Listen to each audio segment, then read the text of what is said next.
हुजूर ने फरमाया हर इंसान के साथ एक शैतान है।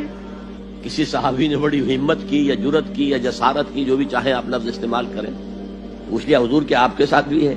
फरमाया हाँ है, लेकिन मैंने उसे मुसलमान कर लिया। एक हदीस नोट कर ली।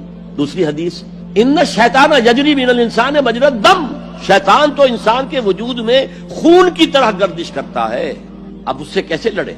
जो कैंसर सारे जिस्म में फैल चुका उसका क्या करेंगे? कौन कौन से उज़्व को आप काटेंगे और फेंकेंगे? और खून ही के अंदर गर्दिश कर रहा है, तो उसका इलाज कैसे होगा?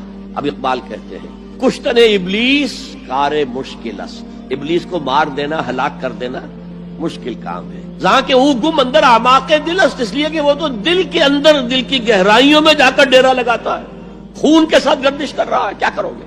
खुश तरह बाशद मुसलमानश कुनी, बेहतर यह है कि उसे मुसलमान कर लो। कुश्ते शमशीर कुरानश कुनी, उसे कुरान की शमशीर से उसका कला कमा करो।